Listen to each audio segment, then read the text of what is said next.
Hi, Dee. Welcome to the Absolute BS podcast. I'm your host, William McCarthy, and today I have the honor and privilege to have my sister, Deadra McCarthy, on here. I've been super excited to do this because, we've grown up together, so I know a lot about you already. But Mhm. now I get to ask you questions that I always wanted to know, but never asked you. So you ready for the first one? Yes, and I have no idea what they are. Okay, so the first one is, what's a better movie, Breakfast Club or Mariel's Wedding? Oh God. Breakfast Club all the way. Really? I see. I thought you Yeah, were gonna go the other way because you used to binge watch Mariel's Wedding and have I that like. did. I did. The storyline behind Breakfast Club is just hands down best movie. Yeah, and Best it's great movie. because I have top 100 movies. It's basically a scratch off calendar that I do, Uh-huh. and Breakfast Club is not even on it. They have like Mean Girls on there, but Breakfast Club and like What? yeah. All right, so ready for number two? Ready. All right. What is one of your favorite childhood memories? Um, I'm probably gonna say when I purchased my first horse. That would be Really? my favorite. Yeah. Yeah. What that was Dusty, right? Yes. Yeah. And you Yes. ended That up. open Oh, go on. Sorry. that just opened up a whole like another door and stuff like that. What got you into that? Bridget, actually. Bridget did. I was scared of them, like you wouldn't believe. And just one day, I don't know, something clicked. And I'm like, I want to buy that horse. And I bought That that horse. started after Vermont, though, right? Because Bridget had a horse in Vermont, and I was still scared. Yes, in Vermont. Yeah, I was still scared. yeah, I didn't see the purpose of horses at that time. Yeah. Well, I mean, what do? They just ate grass and yeah. charged at you. For me, like when I first came back to New Hampshire, my friend was like, "Hey, we have a horse," but seeing what you and Bridget constantly had to do, I couldn't. There's no way I could dedicate time for work or anything else because like they take up a lot of your time and money. Like Yeah. so, Especially the money aspect. That's a yeah. lot right there. A So if you lot. could, this isn't on the questions, but I got to know if you could own any kind of horse, what would today? What kind would you get? Oh, a Frisian. Yeah, Absolutely. Absolutely. A Frisian. are they like crazy expensive? Oh yeah. For like a good one with good bloodlines and stuff like that, you're looking in between like 40 to 60,000 depending. But I they're remember beautiful. one time going because I think you guys were looking for a place to relocate, and it's crazy because you went to Lucky Seven Stables and then you were trying to move to somewhere else. I remember going with you and Bridget one time, and there was this one stable that was like crazy amazing looking. Do you remember this? And like the amount to it was almost like you'd had to rent an apartment to like keep your Yeah. horse there because that's how That expensive yeah, that was Sunrise Farms. He yeah, was that's right. I mean, it was expensive because of the training that he had, and that he offered. It was definitely worth the price. And at that time, I didn't have any responsibilities but the horse, so I Yeah. was okay with that. Now it would be different. So what do you think owning a horse did for you, like owning one and working with one? It definitely taught me how to balance myself spiritually and stuff like that because you're putting your trust in this beast of an animal and you know kind of because I like control.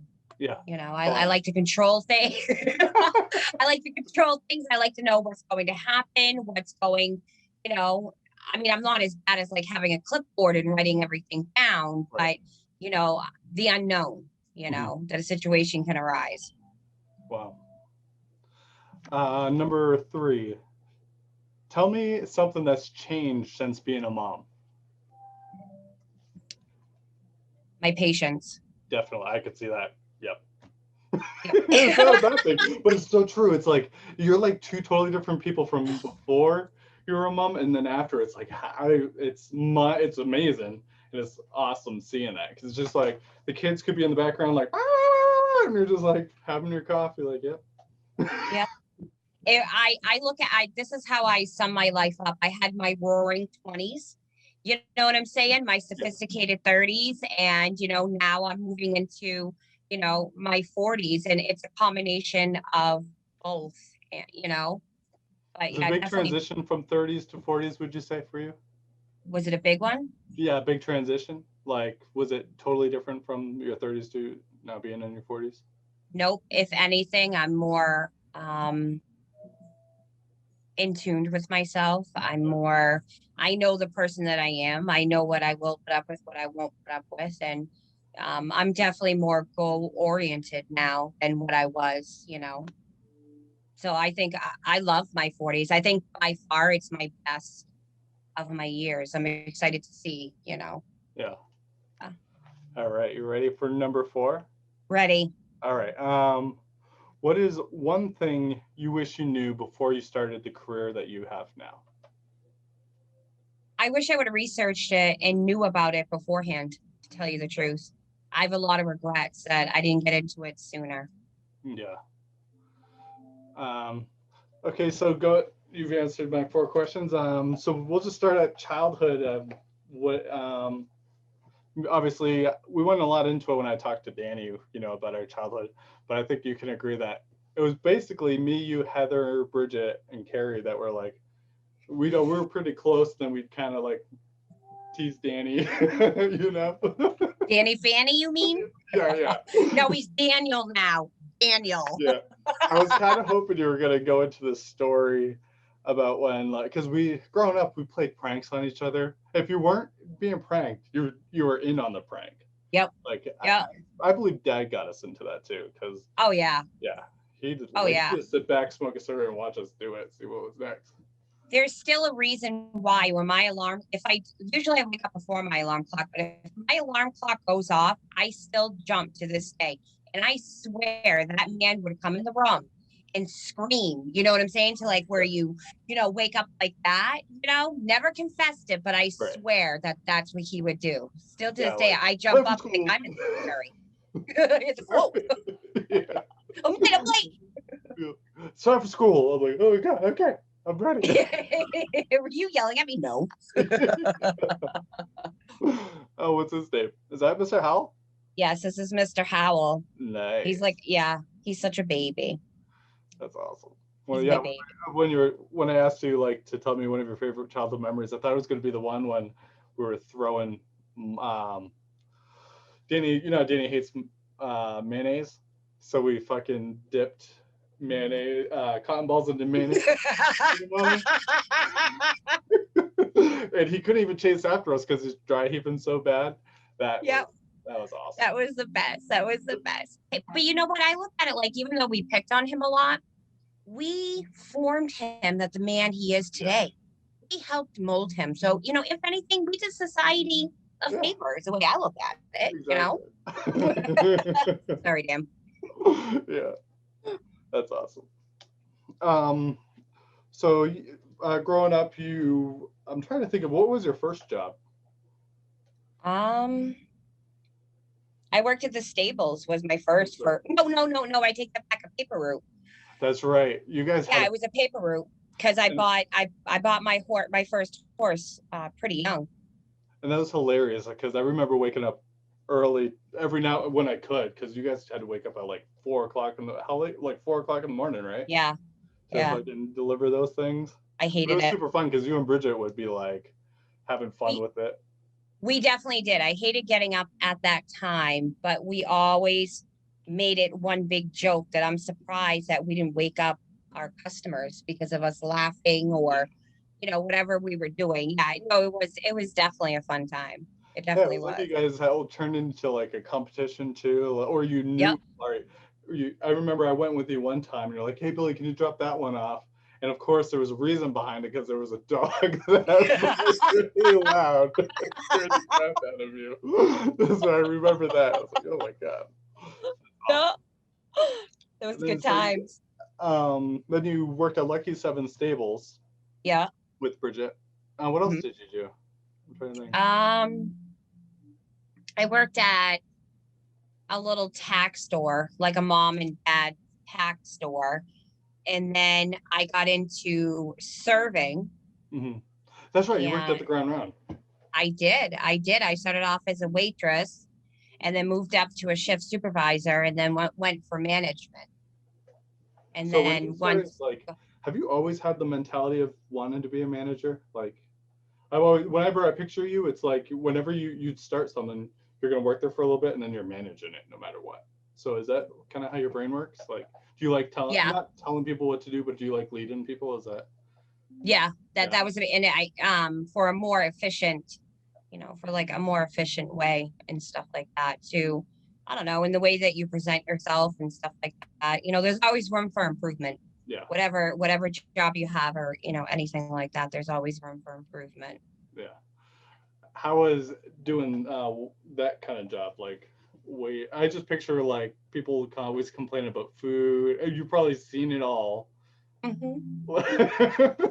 Yeah. Honestly, I loved serving. I'm a Yeah. people person. I love talking. I love, serving was definitely good. And the money was really good, for my age and everything. The money was very good. But then you had those customers, and you question yourself, why did they even come out? Or who let them out of the cage? Or, the closet, or, just go back to where you came from, Yeah. But then you have those really good customers that made you realize that's why you do that job. Did you have regulars basically that knew you by name when you Hmm. did it? Yeah. Yeah. You gotta have like Yeah. more And fun doing it. and the crew that you worked with was amazing. I mean, it was one big family. It wasn't, everyone worked together. Did you do bartending there too, or were you just the manager? Well, I was the manager, but then when I took over, no, I was the supervisor. I'm sorry. Then when I took over the management position, I was the manager of the bar, the front of the house. That's when, I was able to like get behind the bar and stuff like that and do the drinks and stuff. And that And was pretty cool. now, is that when you transitioned from LNA work from wait, or did you do something? Yes, once the ground round, because once I got into management, I started seeing the books. I'm like, oh, something's not making sense. And, so I was smart. I, moved all my vacation time, everything like that. I knew, I gave my proper 2 week notice, cashed everything out. And 2 weeks later, boom, the ground round filed chapter 9, literally a phone call, and shut the restaurant at 4 p.m. on a Friday night. Oh, I thought they closed overnight because I thought people were trying to go to work the next day and didn't even know it closed. No, that happened too. That Oh, happened okay. too. You had like your night people, and then you Yeah. had your openers. Oh, Like, that's oh right. yeah, yeah. Wow. It was terrible. Their paychecks were bouncing left and right. The cooks, the managers, everyone just disappeared. Wow. Yeah, That's yeah. scary. It Just is because scary, another and day that's and then yeah. And you depend on that money, and and once that happened, I remember Dad. When I gave my notice and I told him, I says, they're like right there, at chapter 11. He was like, well, what are you going to do? And I'm like, I don't know. You figure out, this experience with horses, but getting back into horses is extremely expensive. And I'm like, and yeah. what do I want to do? And, he looked right at me and he was just like, go in healthcare. That's a guaranteed job for the rest of your life is healthcare, because there's different, positions of healthcare that you can get into. And so I took the money and paid for the course, and here I am today. And a thing that I kind of wanted to get into too, when you transitioned to healthcare, Danny was doing that too, and I saw a huge change between both of you guys. And is it just because you're helping people that kind of like humbles you, or you know what I'm saying? Because it's like it's really Absolutely. cool. Like Danny before, Danny was like no hugs, blah blah blah. I'm Yeah. American, blah blah blah. But once Yeah. he started working there, and you too, it's like it softens you because you kind of like. Does it just put into perspective of maybe like how life is short, or Yeah. yeah, Of what you have and what you should appreciate, and definitely, like you said, humbles you. yeah, And I mean, especially in a long-term care facility, because um every situation is, unique. I mean, it's like that at home care too, but a facility is different. Like, there's no family, yeah, no family around. Some families are really great. They come in and, visit weekly, daily, whatever the case is. And then there's, family that, that patient didn't have any kids or anything, and their great great great grandson, or whatever, put him, him or her, in a nursing home and basically threw away the key. You see different different situations. Now, in the facility that you worked in when you first started, was it because they branch them off between function? I'm not probably politically correct saying this, but like functioning and non-functioning, or Mhm. what's a proper way of saying that? Like mental, you know what I'm saying? Because they locked unit and then an unlocked unit, right? Is that what that is? Right. Usually a locked unit is people with dementia or Alzheimer's, Yeah. where like the different parts of their brains aren't functioning normally like ours, and the decision making's different, and Did things you like work in that. both? Yes. Yeah.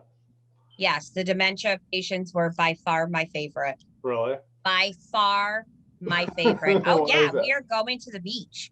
We are packing up and we are going to the beach. Let me curl your hair before we go, but we are going to the beach, and we're going to stop, for a bite to eat. That was lunch. It got on the floor. We had lunch, and by the time you ate your lunch, you were too tired. So, you went and you laid down for a nap, and you forgot all about wanting to get out.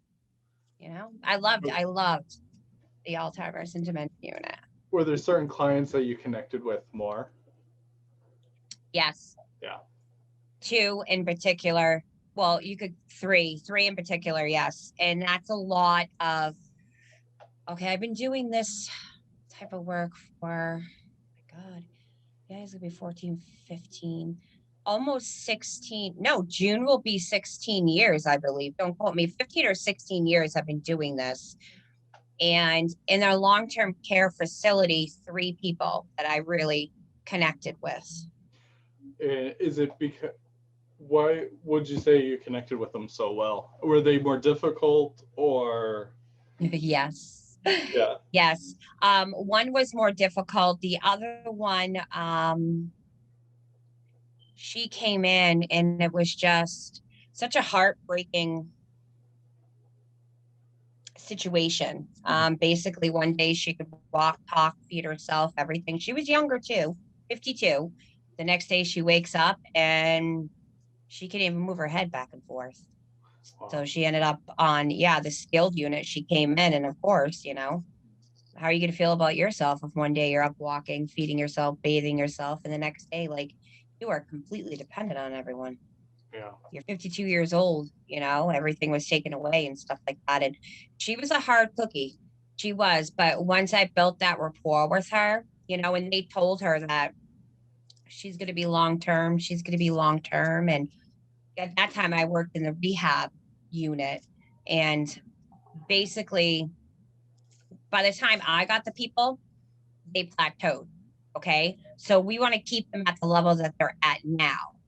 That's that, because their Medicaid ran out, Medicare, whatever, private insurance, there's no more money left, for the rehab department to take. So I worked with her, and what's going to work for you? And I don't know. I found a way. And a year later, she ended up walking out of the facility and she went home. Wow.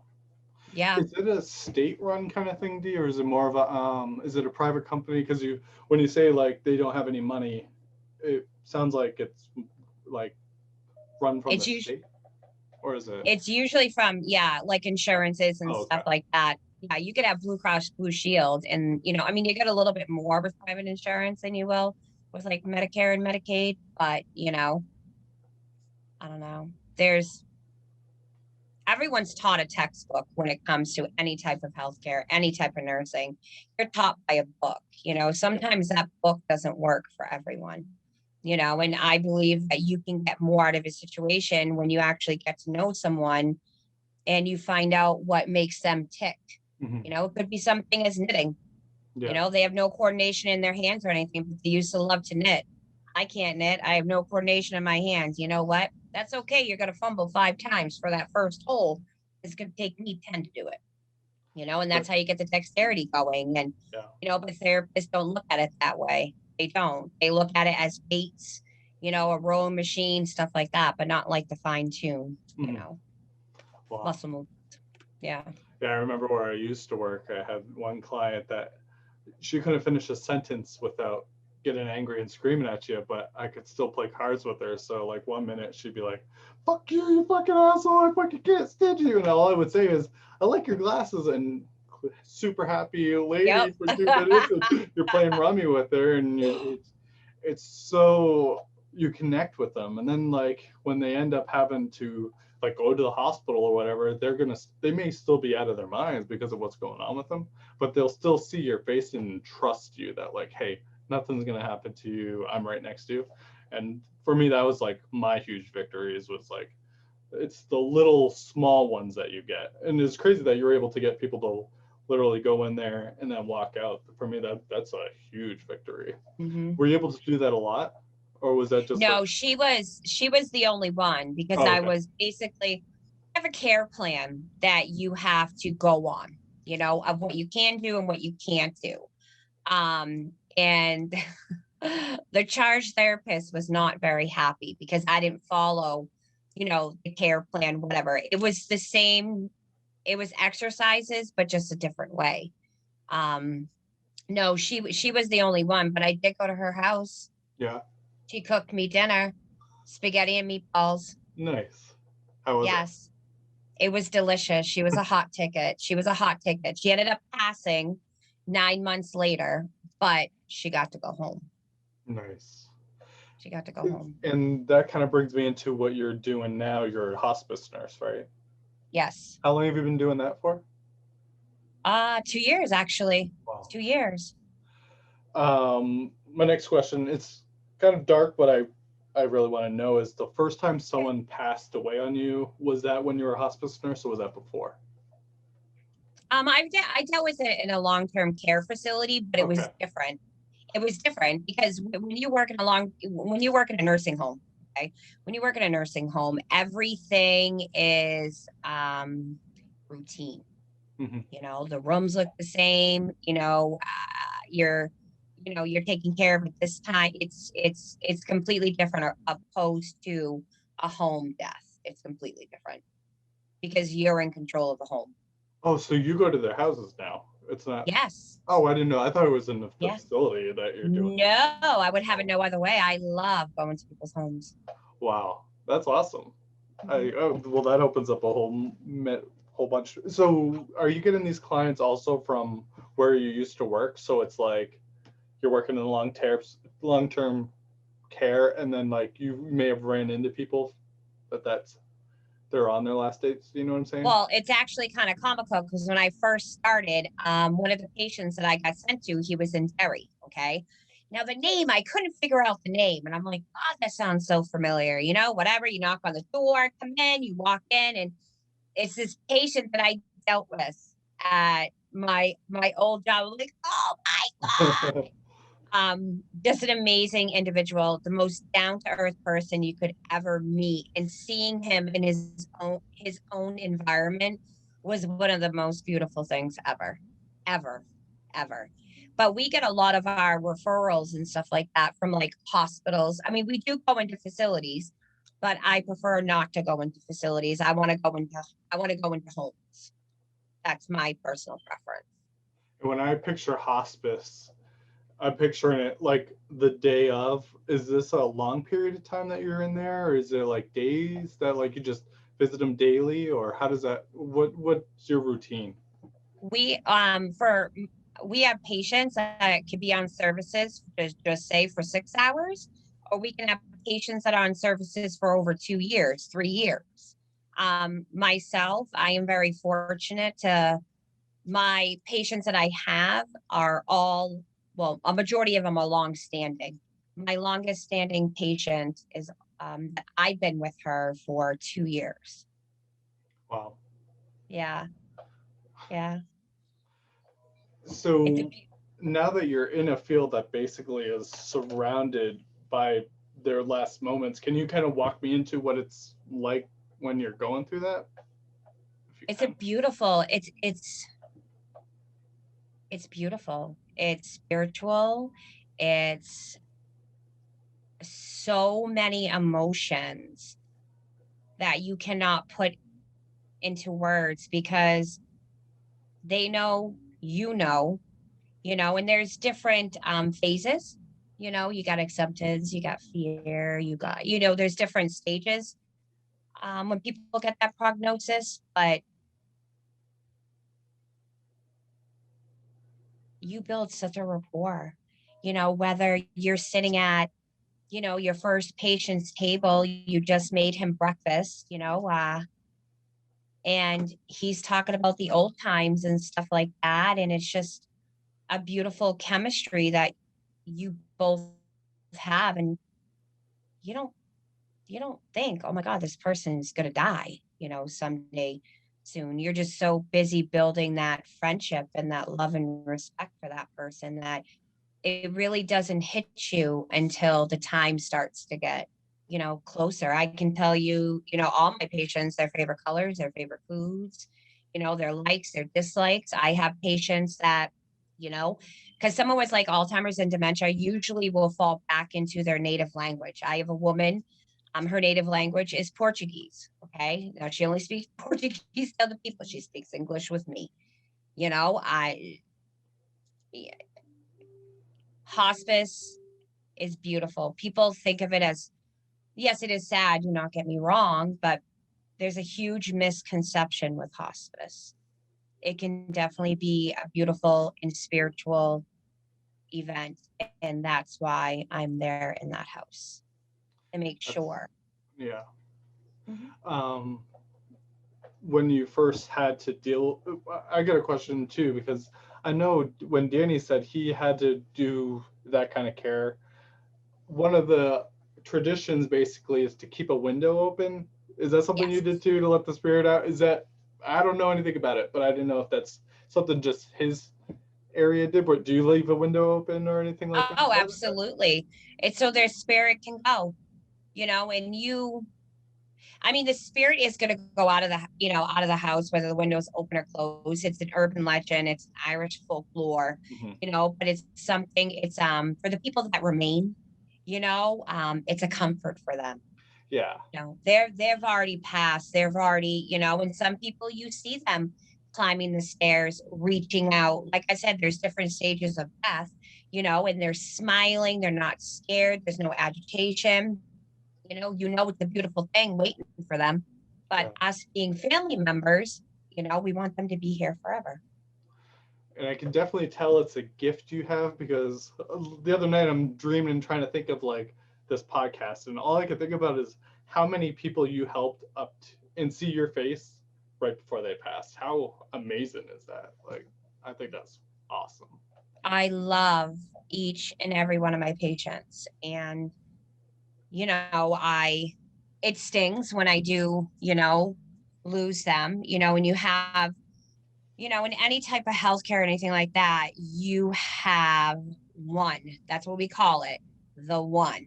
It's kind of like your soulmate, your twin flame. And like I said, I've been doing this for a very long time, and I haven't had the one until I started working for, the company that I work for.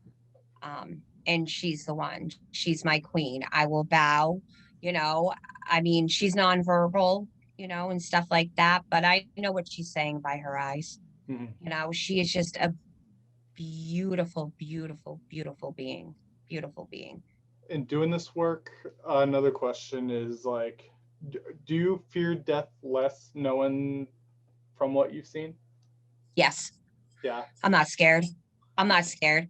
I mean, my thoughts are, of course, who's going to take care of my children? That's my first and thought. But no, I'm not scared at all. I mean, you have different, don't get me wrong, you have different deaths. Like Yeah. you do have those deaths that people are scared and, things like that. I mean, but a majority of them are very peaceful, very peaceful.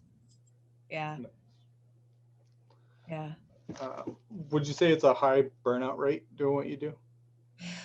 For some people, but it's all in the way that you handle it. I get up at 4 a.m. every day, 4 a.m. I meditate. I meditate on the day. I meditate what I'm going to be bringing.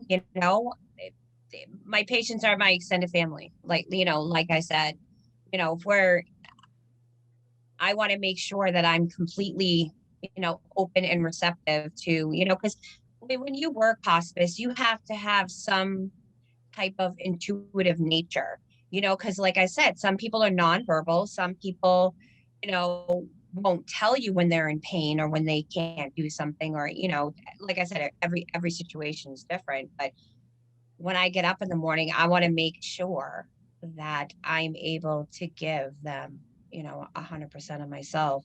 And when I come home, that's another, because you have the burdens of the day on your shoulders, because you can figure out, this person was in pain, and it just wasn't, different situations, rough days for patients, and stuff like that. So I get home, I meditate again to ground myself. And I believe that for me, that's the secret of not getting burned out, because being a caregiver, you figure I do that for a living, and then I come home Yeah. and I do that, and that's why my kids know that just give me 10 minutes. Because if I come home, it's like, it's like, oh my God, like completely overload, like static. And it's just like, I just need to, balance and regroup and everything like that. Some people do get burnt out, Billy, because they don't, you know, their outlets are a little bit different. What works for me maybe doesn't work for, Joe Schmo. And you mentioned meditation before and after work. Um, how are you able, like, say you had the worst day, you may have just lost a patient. How are you able to separate that? Is it just meditating and like, and focusing on your children? Like for me, it's like I'm trying to figure out like the worst day you've had and trying to figure out how are you able to separate those two? Is it just the meditating that, or is there something you tell yourself when you're in your car, like, all right, I'm home, it's time to, like how do Oh, you separate the two? there was my whole entire time working. The one day sticks out, like this patient, he just, and I got forewarned when I went there too. He threw out like 4 or 5 of the girls.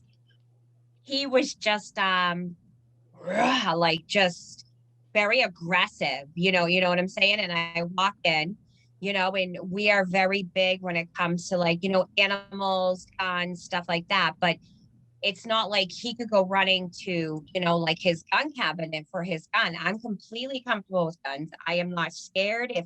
If anything, I feel more protected. If obviously you want to trust the person, you know what I'm saying? But so I walk in, this guy goes, "Who the hell are you?" Okay. I shut the door. I'm like, "I'm really going to like you." I'm like, "Hey, I'm Deidre." Yeah. He's like, and he was like, "Are you offended?" And he grabs this little, rifle. And I'm like, "That little thing." I'm like, "That doesn't affect me at all." Built a relationship 9 months. I mean, to the point where I buy him chips. Hospice, you can have whatever you want. Okay. If the doctor says you are not allowed to have cheeseburgers, our protocol, you want a cheeseburger, we're going to get you a cheeseburger. Nice. Okay. So he used to call me. He used to be like, "Deidre, are you by a gas station? I want some sour cream and onion potato chips." Okay. So I was picking him up the snacks, stuff like that, whatever. We have case managers that oversee like the whole case, like ordering like the medications, everything, right? Well, his case manager was one of my really good friends. Or she's like, "Are you the one buying him his snacks?" I'm like, "Well, yeah." I'm like, "He's calling, asking for sour cream and honey, blah, blah, whatever." She's like, "Deidre," she's like, "his sodium level went out there." I'm like, "But it's hospice. He's allowed." She's like, "No, he is. He's allowed." But when he passed, because he was a man with such dignity, that when I called, it was a Monday morning, I will never forget. His sister picked up the phone, which I found kind of weird because it was always him that he answered the phone. And she was like, "He's been on the floor for over 24 hours, stuff like that." And I got really upset because we are 24 hours. Okay. You call us. If someone falls, if there's a decline, anything, you call us. Yeah. So this man has been on the floor for over 24 hours. So I get off the phone with her. So I call the town that they live in for a lift assist because I knew there was no way I could get him off the floor. I called the case manager too to meet me there. There's no way we could get him, up off the Yeah. floor. No way. So when we went there and when I walked in the door and I saw him, I was like, oh my God, this is it.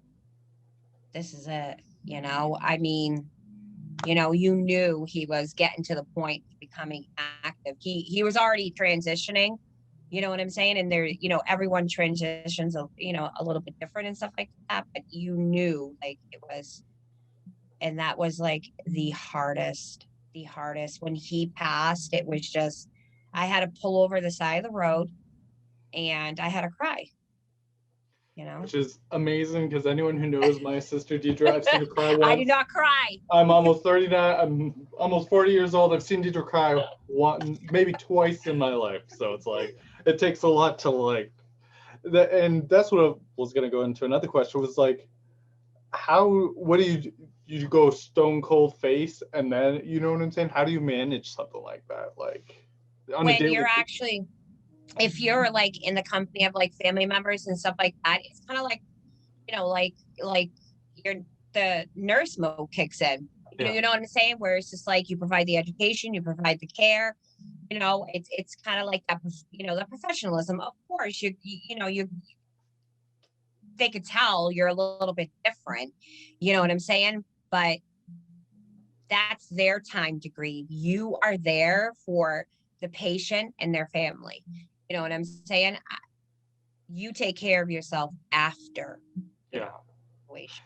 And I love how you mentioned the chips because like my first thought process is like when anyone who has like a animal that you have to be put down or anything, you make their last day amazing. You know, Yeah. you buy them all the cheeseburgers and you do all this. So it's kind of like you'll Yep. always have those awesome memories of, yeah, technically it's maybe breaking the rules, but you know what? You're giving them their slice of heaven right before I Yeah. think that's amazing. That's Yeah. cool. And my big boss, my dude, she's a director of operations. Yeah. She is amazing with that. She's amazing. She's like, I'll go get them a burger, you know, or I'll rent to, you know, I will say the company that I work for is outstanding when it comes to respecting people's wishes and to make sure that everyone works together as a team. It's just not me. It's just not, you know, the case managers. It's chaplains, social work, volunteer. We are a whole unit, you know, that are embedded in that house to make sure that everyone is okay, Wow. you know, and that will be okay, you know, even after the fact. Yeah, it seems like it's a whole community of people which is awesome. Oh That's yeah, really cool. we definitely are. Even the receptionist, the scheduler, you know, the business office manager, you know, if you need something, you will get it. This is the one line of work, that you have all the tools to do your job successfully. Nice. Everything with at your fingertips. There's such a huge difference, you know, between hospice and a nursing home. Nursing homes, they count everything. They're very stingy when it comes to things. Very stingy, you know, and so a lot of times you go without or skimping when it comes to long-term care, but hospice, You not just at get all. whatever you need. You get whatever you need. Now, do you do this all by yourself when it comes to the actual hospice part, or do you work like with people? Is it just you that goes into the home? Yeah. There's some people that I go in 5 days a week. Well, actually, all my people. Usually it's 5 days a week. Sometimes it might be one, sometimes it might be two, you know, whatever. Um, Once a person starts to transition and that's getting ready to, you know, pass on, you know, then that's when, you know, the whole team starts to come in because people get very overwhelmed, especially the private people. They don't want too many people in the house. They don't want, you know, they want it to be more intimate, you know, Mhm. and it's a very intimate job, male or female. You know what I'm saying? Wow. Yeah. The reason why I asked because I know like you and Anna and Kat are close. Do you still work with them, or are they still in the? Anna works with me. Oh, okay. Yes. Yeah. We talk in between patients. And it's funny too, because even though I don't know her patients, Yeah. we always ask each other, how'd your visit go? oh, she did that, or oh, she said that. You know what I'm saying? Like, I feel like I know her patients and she knows my patients. Um, yeah, Yeah, it's it's cool great though. because it's like you can vent. You have someone that has your back if you have a question, and both of you guys, you can call each other when like, yeah, I just had the most difficult day, and you Yep. totally understand where that person's coming from. That's why I Oh, wanted to make sure that like you're not doing this. Yeah, you have a lot of support, but it's good that you have Anna that you can just be like having a bad day, and you guys can still build each other up when you're yep. having the tough moments. You know what's great too is even, and I'm going to bring it back to like even the office people. I'll call the scheduler and be like, I need to vent. She's like, go right ahead. And I'm like, oh, I could call my manager and I can see, I could do the same thing. And, they're like, do you feel better? I'm like, I feel amazing. Thank you. Thank you. Like, it just it does. It makes you feel better. And the biggest thing, and whatever type of work you do, that's very important. If you need that, if you need that venting time or just that time to lay it all out, get it off your chest, and then move on. Yeah. What kind of words of wisdom would you give to someone who just anything like any kind of words of wisdom of being on this earth for as long as you have? What would you just give? But you've learned that you live by. Stop and smell the roses. Yeah. I had a 104-year-old tell me that. And when she told me that, I was so, if you remember, anal about cleaning, doing the dishes. Like, I was just, everything had to be perfect. Everything had to be dusted. Everything, Lamarcus's hair needed to be cut every 3 weeks. But when she said that to me, it like resonated with me. I'm like, stop and smell the roses. I'm like, but life's so busy. Hmm. How are you going to stop and smell the roses? She's like, you're not understanding the definition of it. So I went home and I thought about it, and I'm like, I think she means not worry so much. I think enjoy life, Yeah. make memories, take pictures. That's another thing. Take pictures. Even if you don't like pictures, those are pictures you're going to look back, at when you're 80, 90 years old. And you're going to be like, damn, I did look good. When you think you don't look good now. But yeah, that'd be my words of wisdom. That's odd. Those are really good words of wisdom. Uh, Let's see. I gotta. It's funny because you answered that. What are your current goals? um, purchase a house. I think like I said to John at St. Mary's Bank, this is the 7th pre-approval.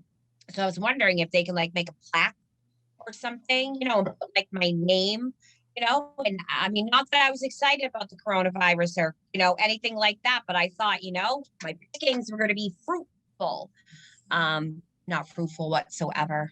It's definitely a seller's market. So hopefully scale it back and open up a little bit more doors, and within the next hopefully year purchase something. It doesn't help But I'm what very, New Hampshire's crazy expensive when it comes to houses too.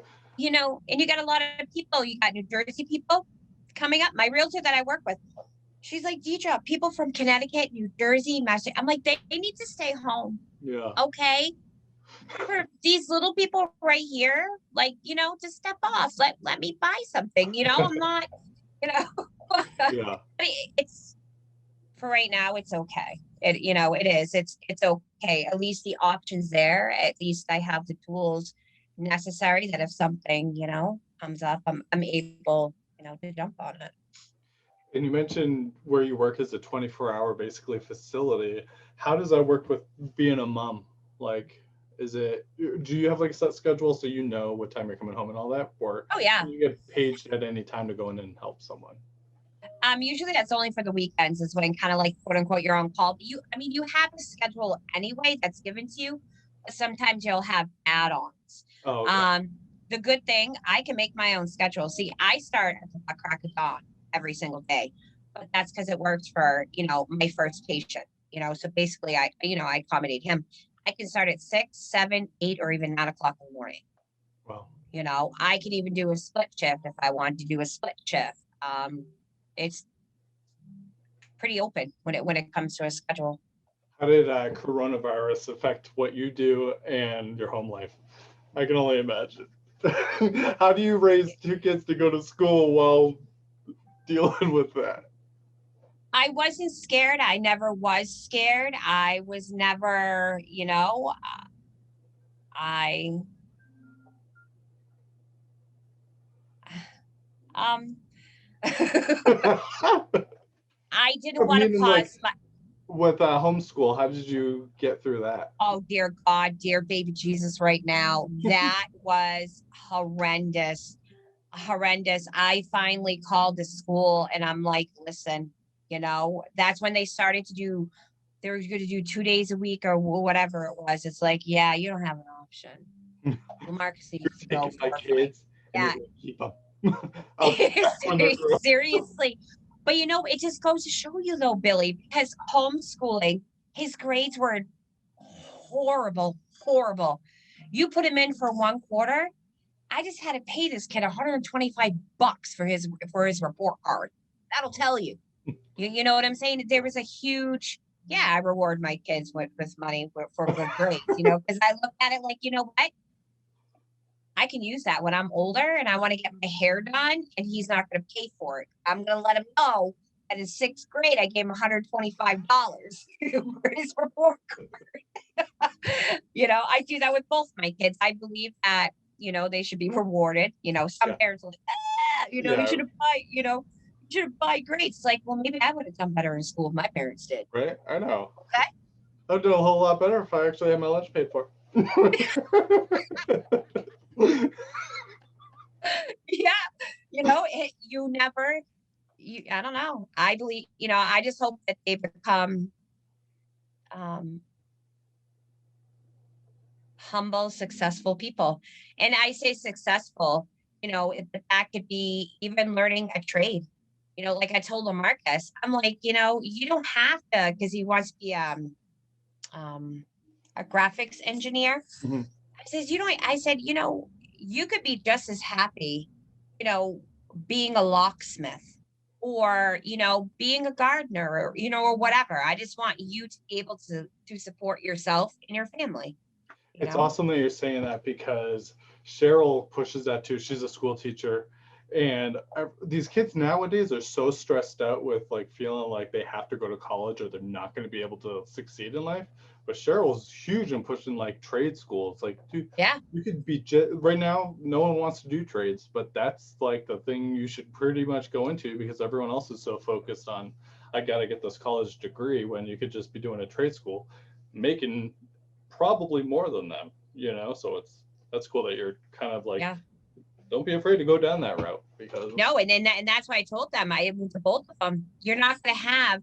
I said, if you think I could pay for your college, you are sadly mistaken. You are sadly mistaken. I might be able to give his lunch card $25 a week, but whatever. I said, but at least with the trade school, you're not going to have those student debt. You don't realize how much student debt affects you in the years that it follows you. yeah, So I mean, college isn't, and you could ask both the kids, if you want to go to college, that's fine. I'll help you through it to the best of my ability, but it doesn't define you as a person just because you have a college degree. right, exactly. You can still be an ass. Yeah, yeah. There's plenty of people who have degrees that are just like, doesn't make you any better of a person, you know what I'm saying? I'm going to college now just because it's like I'm at that point where I either use it or lose it when it comes to my GI Bill. So I'm Yeah. just like, I'm gonna go to college and give it my best shot, or at least get an associate's degree. That's my goal. So And at least you have it in your back pocket. You never know. You yeah. have it in your back pocket. That's experience and wisdom is one of the two things in life that, we carry through Mhm. life, And I wanted to also touch on you being a parent, and it's so like growing up with Deidre, she's super funny. I mean, between all my sisters, they all have different personalities. Deidre, I try to explain to people who don't really know our family that like if my family likes you, they're gonna make fun of you, and Deidre could probably be the best at like having a jam, but making it hilarious. So like it's funny that like you're still with your kids that you can still mess with them and like Oh, that like there's a line, but you could they can mess with you just as bad, and it's awesome seeing like the Facebook videos of you messing with Lamarcus when he's sleeping or Maya or whatever. That shit's awesome. It's funny too because I always say, I don't get me wrong, I'm definitely first and foremost I'm a mother, but my household is filled with laughter, Yeah. Billy. Yes, the practical jokes, stuff like that. And I will say, Lamarcus is getting really good. That I'm not gonna say it out loud for him to hear, but I think it's important. I think that you have to have that relationship when it comes to your children, but you also have to have that mom mode. Hmm. I don't want to shelter my kids from the real world either. Because when you shelter a child and then, by the time, middle school, high school happens, it's like, you know, I don't know. I want my kids to be able to make the right decisions in the wrong moments. Now, is there any Like, traditions you still hold on to that we were raised with? I know it's tough because growing up with us, we had 6 kids, so it's like, but I don't know. Like whenever I picture like Thanksgiving or Christmas, the best part of having such a huge family was that, like, you wake up Christmas morning and everyone's there. You're laughing, you're joking around and stuff. Is there anything that you still do that maybe that you've taken as when you were a kid? definitely Christmas. Yeah. Definitely Christmas. Yep. Christmas and Thanksgiving. Not so much Easter. No, we didn't. No, not even like I was gonna do an egg hunt just for, my amusement this year, but I don't know. I just don't Easter really doesn't do anything for me, but definitely Christmas and Thanksgiving. Yeah, I I like remember one of to my favorite. Getting old, I'm not the big Thanksgiving. It's weird because when I was a child, we had like the best Thanksgiving. We had all the cool food and everything. When you're an adult and you're deployed to Iraq, like it's weird because like Thanksgiving for me was the biggest depressing day because that as a child, I'm like, I couldn't wait for it. Everyone's there, we're eating all the food, we're laughing, or getting yelled at by dad. Like that's what we did. That's what we would do. And so when I'm deployed, I got super for some reason depressed on Thanksgiving because I'm like, it was that Christmas was whatever, but for me, Thanksgiving really hit home. Granted, yeah, I'm next to my buddies and everyone's there, but that it's was different. for me one of the things that was really hard to. Cheryl's still trying to get me out of it, but it's like it feels like a cursed day for me. Like it's like everything that could go wrong is on Thanksgiving. I don't know how to like fix that, but it's weird. It's like I just remember it's hard to. It's kind of like I don't know how to like say it, but it's like when you have such a cool day or such a high standard of that day, you know what I'm saying? And then it's just like, oh, I'm by myself in the middle of a war zone, like, I can it's not understand as why, yeah, it's not as fun as when you have like your sisters and everyone there and you're having a food fight like that one time we did or whatever. But Oh God. What you got to do though is build new memories with the Thanksgiving. You know yeah, what I'm saying? I mean, I think that would help, because you are right. I mean, you went from big Thanksgivings, really, to being deployed and like having none of that comfortability around you. It's kind of like taken. Does that make sense? yeah, and it's cool too because Cheryl's an only child, so she has no clue what it's like to have brothers and sisters. So she's living vicarious through me. So because I'm always telling her all the funny stories that, oh well, Deidre did this and Danny did this. We wrapped Danny's car up as like a present. Or when Dad drove Danny's car and we rode in the back, super perfect. And he drove around all day because it was winter time and he couldn't scrape it off. Like Yep. that was so funny. I think That's funny. stuff like that, like you can't you, memories like that will never fade. That's why I like. It's really cool. It was a good times. It was And definitely. and that's what I tell my kids. Because they're both like, oh, I want to get a job. And but I said, no, be kids. Be kids. Yeah. And that's what I like with my kids is that they don't have the responsibilities that we had. Hmm. It just doesn't make sense. Yeah. I want to make sure that they're able to enjoy their childhood. I'm not saying that I didn't enjoy my childhood, but it could have been a little bit better, I a little think a bit thing more. that me and you definitely have in common is, you're talking about perfection in work. I mean, we've been working since it was almost like ingrained into us when we were children. You're 16, you're out and working. You know what I'm saying? So it's Yeah. like because that's how we're raised. So like, it's awesome that you're focusing on that with your kids. Like, enjoy this time. You know, I wish I do that because I have a hard time stopping and smelling the roses. So yeah, I think that's something. And I totally agree with you when you're saying like, yeah, we had an awesome childhood, but we also took a lot of stuff very serious because we didn't have like, you go to friends' houses and especially with like friends who only had or were single, kids, they had everything given to them. And then you got us, so we're like 6 kids in a house, so it's like I'm borrowing Danny's clothes and Yeah. it's like you have so many kids to raise that it's like there is a double-edged sword, I would say. It was I awesome. don't even know how they did it with 6 kids. Oh my I don't God. know. If one thing I could take back as a childhood is how much crap I used to give dad. But at the time, I'm just as punk, just like messing with him, and I didn't realize until now that I'm an adult, like there's no way in God's good earth could I raise 6 kids. Like I couldn't. Nope. My it, kids know. And like, I am so thankful that my kids are past the play date age. Okay. Going to the playground, because I can't. That's yeah. nope. Nope. They're good where they are now. They're good. I did that whole route. Now, they can, within reason, they can't use the stove or anything like that. But I went and got an air fryer, rice cooker. Like, you guys are hungry. You guys got to start learning how to cook. Yeah. Maya's going to be 14 in September. Well, She's definitely old. She's definitely old enough. Lamarcus is really good. You teaching him like the bacon and the eggs and everything like that. That yeah. kid can throw down. He's Yeah. really good. Nice. He's a good cook. Yeah, Are they he's a both good doing one. good in school now that like things have picked back up? Yeah, Yes, that's yes, awesome. very well. Lamarcus has come out of his shell a lot, Nice. a lot.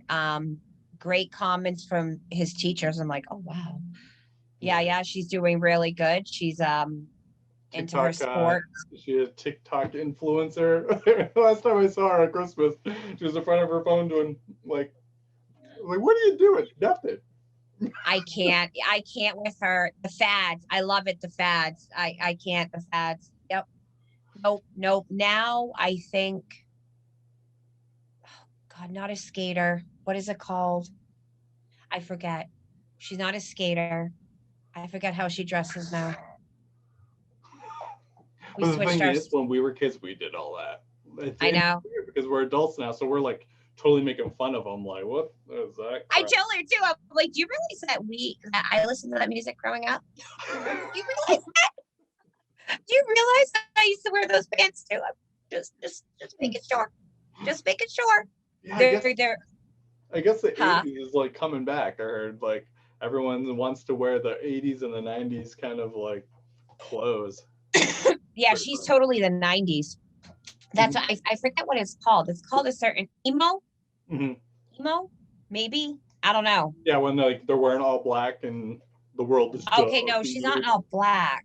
I Yeah. forget.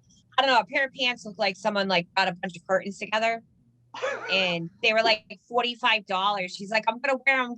I'm like, are you serious? So whatever, a couple weeks later, got them for her. She hasn't worn them. I'm like, they're ugly, aren't they? They're ugly. I'm like, you're not being seen with me. If I pick you up from school, you're riding in the back seat. I'm tinting those windows and you're putting your head down. Yeah, I was like, oh my God. But they're very well-rounded kids. And I can't. And I'm that's blessed like I was going with the back to your kids. humor is like that's what like kids need because you don't want them to be able to crumble under any little thing. Like, that's why I think like with you being funny, down to earth, and to be serious during serious times, you're also molding these kids to take on the world, which is awesome. They're beast. I will say that. They are definitely they are mini me's. Yes. And sometimes when I see them, I sit back, but then I realize that they're going to be okay in the world, and that's one of my biggest fears is how the world is changing. And I just wanted to make sure that my kids could adapt to it, and be good people along the way. Now, with the changing in the world and like every other day there's a high school shooting and media being what it is, like, how do you, as a mom, confront that kind of thing? How do you, like, do you fear bringing your kids to school I don't know. Don't know how do you cope with that? Um, And the no, constant I'm not. changes. I think serious. I don't know. My view on it is, I don't know. Maybe I don't know. I'm not 'Cause when we saying were in like high school, when we were growing up, like we didn't deal with any of that. I do, because mom would take off her shoe and whoop you. Yeah. That's what's wrong with society now. That there are no, like, you know what I'm saying? There's no consequences. I'm not saying like beat your kids or anything, Right. but an equal amount of fear and respect goes a long way. Yeah. And I'm not worried about my kids dropping them off at school, because the school they go to is more they go to Southside. Oh, okay.